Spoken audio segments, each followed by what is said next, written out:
तो आप देख रहे हैं ताल ठोक के, मैं हूं रोहित सरदाना और हम आपको बता दें इस वक्त की सबसे बड़ी खबर है। बेटी की हत्या पर मम्मी और पापा आरुषि तलवार की मम्मी और पापा राजेश और नूपुर तलवार को उम्र कैद की सजा सुनाई गई है।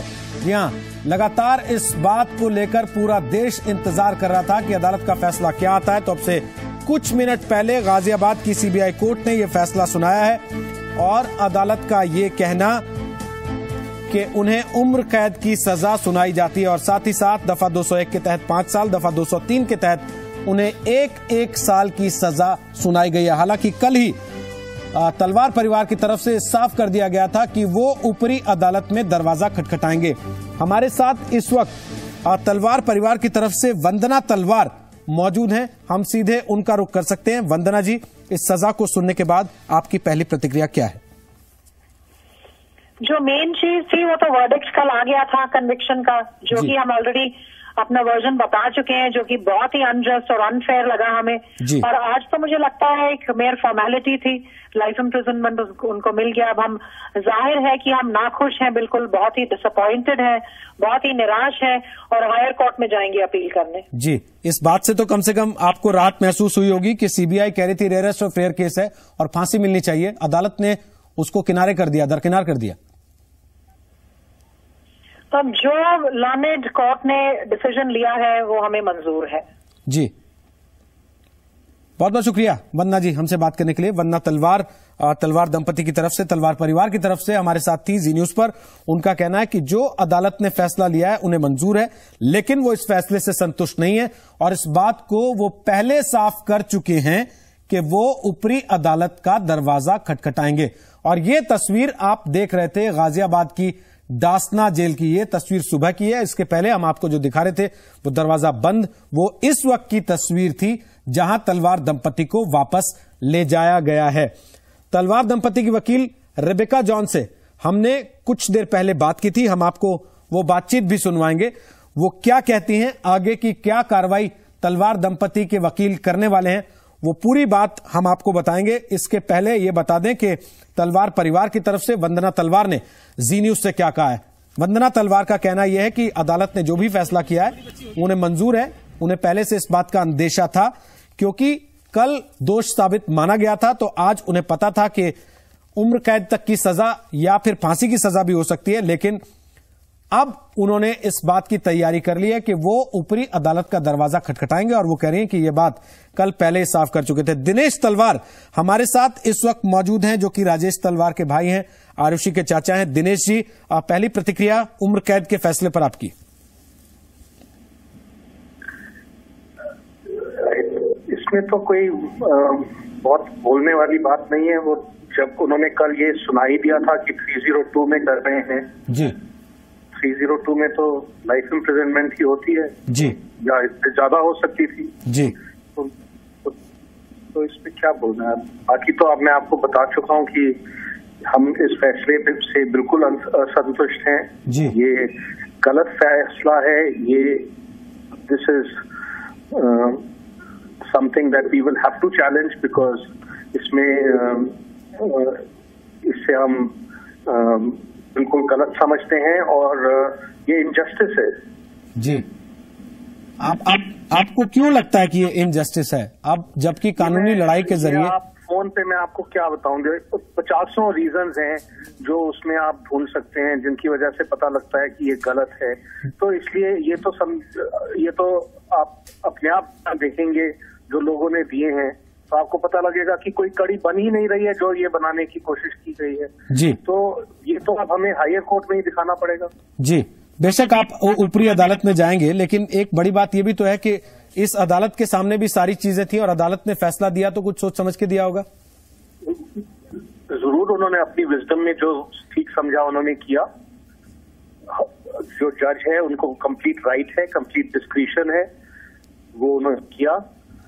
और ये भी लीगल राइट है कि अगर आप उस फैसले से असंतुष्ट हैं जी, आप उसको अपील कर सकते हैं जी। तो हम जो भी लीगल रेमेडीज हैं उनको ढूंढेंगे, अडॉप्ट करेंगे। जी, एक कम से कम आप इस बात की राहत महसूस कर रहे हैं कि सीबीआई कह रही थी रेयरेस्ट ऑफ रेयर माना जाए इस केस को और अधिकतम सजा दी जाए, अदालत ने उस बात को कम से कम नहीं माना? अपने आप सोचिए, जब बनता ही नहीं था तो सजा ही ज्यादा है। जहाँ पे हमारा तो ख्याल था कि नहीं केस बनता जी, तो हम तो सोचते हैं कि अभी भी ये है तो गलत फैसला ही। जी, आपको उम्मीद है कि ऊपरी अदालत में आप जाएंगे तो वो सारे पहलू जो इस मामले में अब तक नजरअंदाज होते आए हैं, जब जो इसमें एस्पेक्ट्स नजरअंदाज हुए हैं, उनको हमें उम्मीद है कि जब सुपीरियर कोर्ट्स देखेंगे वो खुद देख के इनको इस फैसले को बदलेंगे। जी, बहुत बहुत शुक्रिया दिनेश जी हमारे साथ जुड़ने के लिए। दिनेश तलवार, आरुषि के चाचा। पहली प्रतिक्रिया उनके परिवार की तरफ से, निश्चित तौर पर वो कह रहे हैं कि हम काफी दुखी हैं इस फैसले के बाद। आरुषि की दोस्त इस वक्त मीडिया के सामने है, फिजा झा, क्या कह रहे हैं सुनवाते हैं।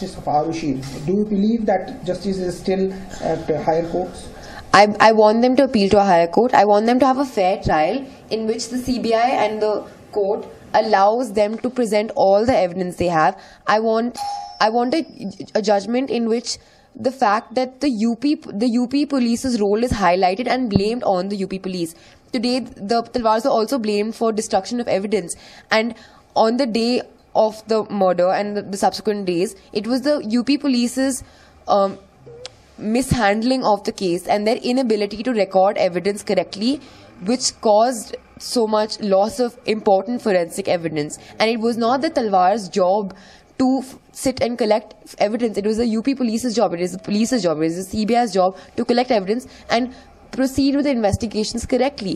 So I think that all these inadequacies in terms of the criminal systems have been nabbed on this couple because of the way this case was handled so badly, and that is a very, very bad reflection of the kind of country we live in, I think, today. So this case is not only tragic and upsetting for me because I was friends with Arushi and I'm close to the family, but as a citizen I'm scared that something like this could happen in the first place. Do you think that the country should, the people should come forward and raise voice with you because it's a matter of justice, because a case which is still a mystery? Of course, I want people to support this cause, but I want people to believe in this cause for the right reasons, and I do not want people to.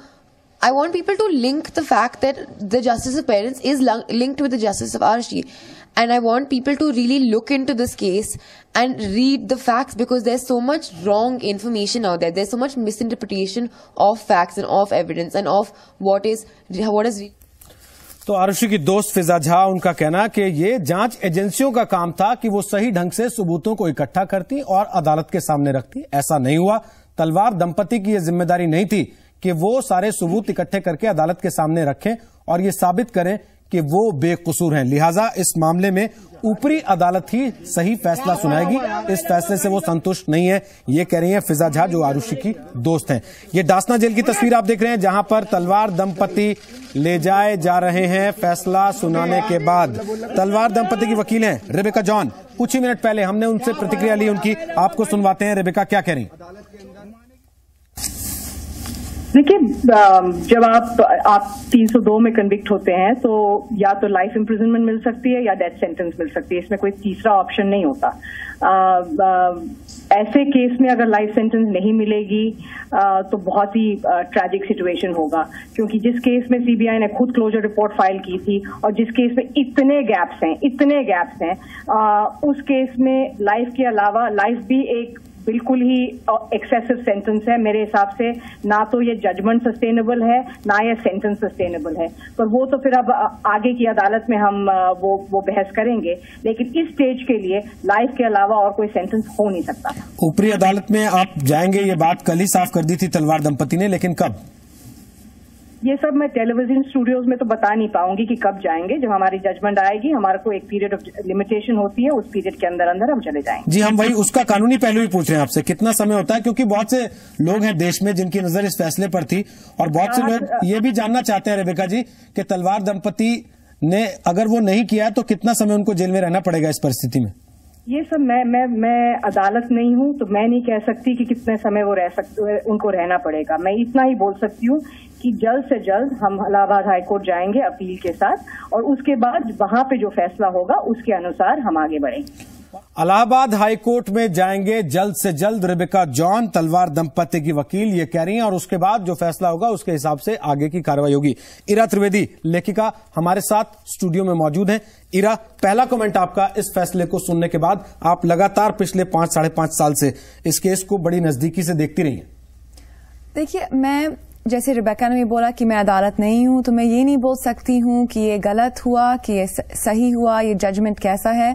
मैं एक चीज बोल सकती हूं कि CBI ने इस case को बहुत मिसमैनेज किया है, बहुत लिपशिप हुई है। ये पॉइंट तो काफी लोग आगे बढ़ के बोल रहे हैं, जैसे क्लोजर रिपोर्ट फाइल किया और फिर ये फिर से इन लोगों ने कोई केस खोल दिया, फिर दूसरे सीबीआई टीम चेंज हुई। तो ये काफी इतने सारे गैप्स है और इतना एक सेंसिटिव केस है, क्योंकि तलवार फैमिली कोई भी फैमिली हो सकती थी। एक नोएडा की एजुकेटेड मिडिल क्लास फैमिली थी और आरुषि भी कोई भी लड़की हो सकती थी, इसलिए ये केस इतना महत्वपूर्ण हुआ। That's why this case really touched people's hearts. But I think that we must take the discussion one step forward.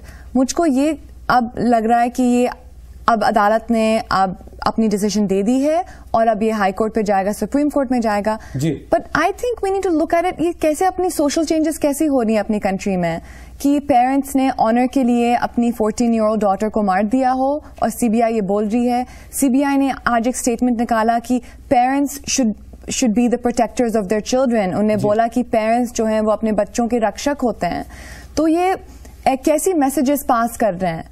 तो मुझको ये थोड़ा सा लग रहा है कि हमको ये एग्जामिन करना चाहिए कि ऑनर किलिंग बोले जा रही है। आप बिल्कुल सही कह रही हैं, और ये बहस उस रोज से शुरू हो गई थी जब ये पहली बार केस सामने आया और यूपी की पुलिस ने पहली बार ये दावा किया इसमें कि मां बाप पर ही हत्या का दोष है और वही इस मामले में जिम्मेदार हैं। शैलेश, एक बड़ी बात यह है कि जो गैप्स हैं इस मामले में, जो जगह जगह कोर्ट किए जा रहे हैं, वो निश्चित तौर पर अदालत के सामने भी रहे होंगे, और अदालत ने वो गैप्स अगर सामने होने के बावजूद ये फैसला सुनाया है, तो क्या आपको नहीं लगता कि कहीं ना कहीं कुछ ना कुछ चीजें ऐसी हैं जिन पर लोगों का ध्यान नहीं गया पर अदालत का गया होगा?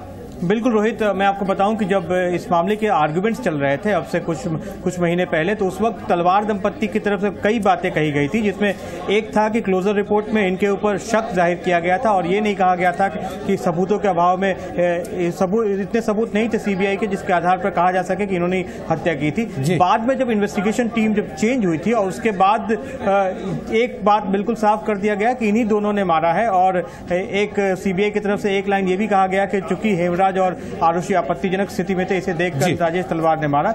ये बात सीबीआई की तरफ से बार बार अदालत में कही जाती रही, जिसका तलवार दंपत्ति की तरफ से विरोध किया जाता रहा। मैं रोहित, मैं आपको ये बात इसलिए बता रहा हूं कि आने वाले वक्त में जब हाई कोर्ट में मामला दोबारा से खुलेगा, उस वक्त तलवार दंपत्ति के वकील इस बात को जोर शोर से उठाएंगे, जैसा कि रेबेका अभी कह रही थी। ऐसी स्थिति में दूसरी पार्टी सीबीआई के लिए डिफेंड करना थोड़ा बड़ा मुश्किल होगा। हम इस पहलू पर भी बात कर रहे हैं, वकील हमारे साथ हैं, उनसे भी बात करें, लेकिन हम ब्रेक पर जाएं। बहुत छोटा सा एक कमेंट आपका, जो बात इरा ने कही है, आप उसको सपोर्ट करें।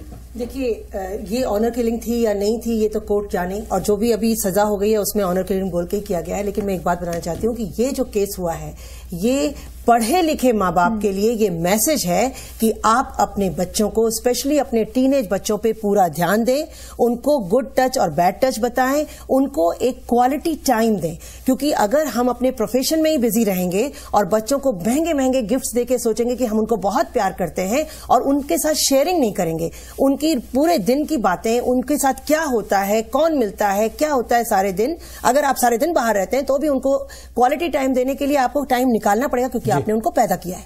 तो पहली बात तो पढ़े लिखे, क्योंकि ऑनर किलिंग तो गांव में हो रही है, राजस्थान में हो रही है, हरियाणा में हो रही है, अनपढ़ लोग कर रहे हैं, तो फिर ये पढ़े लिखे लोग क्यों कर रहे हैं? पढ़े लिखे लोगों को इसका मतलब कि अगर उन्होंने बच्चे पैदा किए हैं तो ये उनकी रिस्पॉन्सिबिलिटी है। पहली रिस्पॉन्सिबिलिटी माँ बाप की होती है कि वो अपने बच्चों की अपब्रिंगिंग को ध्यान दें और सीधे उनको जो वो जिस तरह से बढ़ रहे हैं उसको देखें कि वो उनकी ग्रोन अप एज में है तो वो ठीक से जा भी रहे हैं। बात आप कह रही हैं कि इस बहस को एक कदम आगे ले जाने का वक्त है, लेकिन हम इस पहलू पर भी लेकर आएंगे शहजाद से इस सवाल को पूछते हुए कि अगर ये बहस इस वक्त हो रही है तो क्या इसका ओनस अदालत और जांच एजेंसी पर था कि इस तरह का मैसेज ना जाए कि मां बाप भी एक बेटी को मार सकते हैं?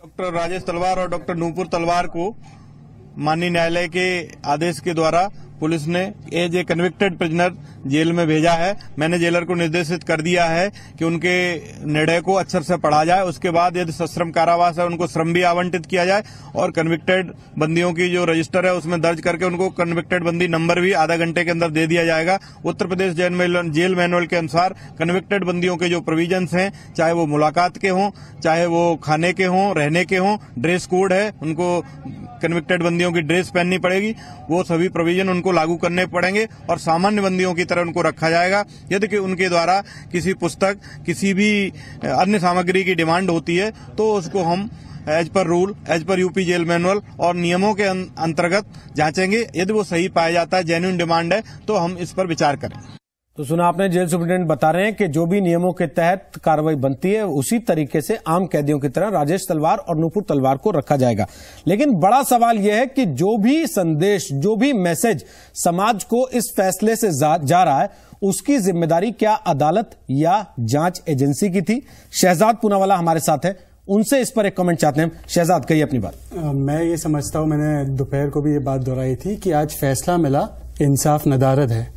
और मैं ये इसलिए समझता हूं क्योंकि इस सिस्टम के जो मेन प्लेयर्स है वो है कोर्ट्स और इन्वेस्टिगेटिंग एजेंसीज। इन दोनों ने भी इस सिस्टम को अब्यूज किया है। डिफेंस ने तो अब्यूज किया ही है, आरुषि के पेरेंट्स ने अब्यूज किया है। मेरे मन में उनके लिए कोई सिंपैथी नहीं है, पर जो प्लेयर्स है इस गेम के, जिनको गेम फेयरली खेलनी है, उन्होंने इस सिस्टम को अब्यूज किया है। मैं एक वाक्य सिर्फ आगे की जो प्रक्रिया है, रिबेका जी ने शायद स्पष्ट नहीं किया। अब क्या होगा इसके आगे, ये है कि क्रिमिनल प्रोसीजर कोड के हिसाब से हर अक्यूज, हर कन्विक्टेड पर्सन को एक अधिकार होता है कि 90 दिनों में जजमेंट आने से 90 दिनों के अंदर उनको एक अपील फाइल करने की एक ये होती है, उसमें अपने ग्राउंड बताने पड़ते हैं। एक बात मैं ये बता दूं कि शायद इसमें तलवार को थोड़ी सी दिक्कत इसलिए होगी क्योंकि ट्रायल कोर्ट में आप फैक्ट्स पे, मतलब तथ्यों पर आर्ग्यू कर सकते हैं और हाई कोर्ट में केवल लॉ पे आप आर्ग्यू कर सकते हैं, उसमें नए तथ्य उसमें नहीं लाए जा सकते। तो ये एक डिसएडवांटेज है कि वो एक इस मकाम पे कन्विक्ट हो गए। अब हाई कोर्ट के हाथ में है कि वो क्या देखते हैं इस पूरे मामले में। पर मुझे लगता है कि आज के फैसले से देश को संतुष्ट नहीं होना चाहिए, क्योंकि आरुषि और हेमराज के जो अधिकारों का हनन हुआ है उसकी भरपाई आज पूरी नहीं हो पाई है, हालांकि इनकी कन्विक्शन हुई। चलिए, इस पर लंबी बहस होगी, क्योंकि हमने सुना सीबीआई के पूर्व चीफ हैं जोगिंदर सिंह, उन्होंने भी कहा कि ये तो मानवाधिकार वाले बीच में आ गए, वरना फांसी की सजा तक नहीं। मैं उनसे एक बात, आप जो भी सीबीआई वालों को बुलाएंगे तो आप सिर्फ उनसे ये मेरे ओर से पूछ लेना कि एक तरीके पे आपने डाला कि नॉट गिल्टी, फिर बोला क्लोजर रिपोर्ट, और क्लोजर रिपोर्ट से फिर कहते हो रेयरेस्ट ऑफ रेयर। तो ये सीबीआई हास्यास्पद चीज कर रही है। बहुत बहुत शुक्रिया शहजाद आपका हमारे साथ जुड़े रहने के लिए।